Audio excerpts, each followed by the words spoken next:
Hello friends, எல்லோரும் எப்படி இருக்கீங்க? வாங்க வீடியோக்குள்ளே போகலாம். இன்றைக்கி நாம் ஆலு பரோட்டா தான் பண்ண போகிறோம். அதுக்கு நான் ஒரு பொட்டேட்டோவை வேக வச்சு நல்லா மேஷ் பண்ணி எடுத்திருக்கேன். அதில் குட்டி குட்டிஸாக கட் பண்ண சில்லி, அப்புறமா ரொம்ப சின்னதாக கட் பண்ண ஆனியன்ஸ், அப்புறமா கொத்தமல்லி, கருவேப்பிலை. உங்கள் டேஸ்ட்டுக்கு தகுந்த மாதிரி காரம் போட்டுக்கோங்க. சில்லி போட்டிருக்கிறதுனால நீங்கள் கம்மியாகவே கூட போட்டுக்கலாம். அடுத்து நாம் உப்பு சேர்த்துக்கலாம். அதுக்கப்புறமா ஓமம் இல்லைன்ற பட்சத்தில் நீங்கள் ஜீரகம் கூட சேர்த்துக்கலாம், ரொம்ப நல்லாயிருக்கும்.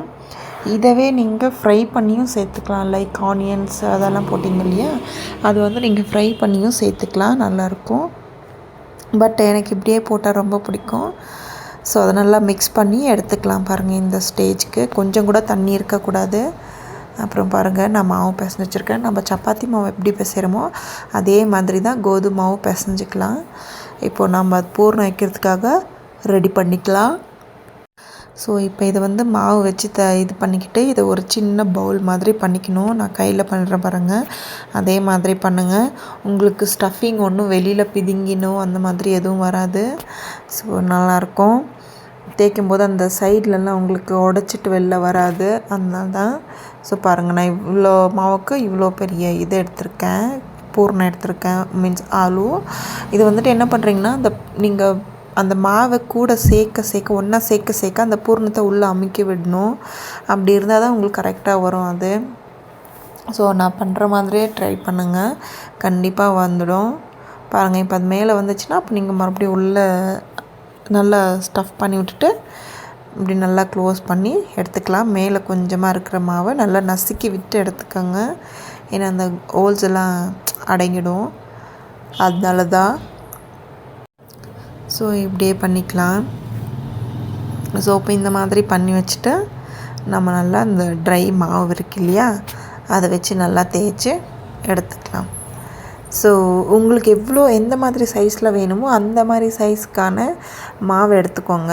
அதுக்கேற்ற மாதிரி அந்த இதுவும் எடுத்துக்கோங்க. லைக் என்னது, பூர்ணமுத்தும் நீங்கள் எடுத்துக்கோங்க. இந்த இதுவே வந்துட்டு ஒரு 2 பரோட்டா சாப்பிட்டாலே நமக்கு ஃபுல்லாகிடும். குழந்தைங்க ஏன்னா ஒன்று மேலே ஒன்று அதிகமாக போட்டால் சாப்பிட மாட்டாங்க இல்லையா.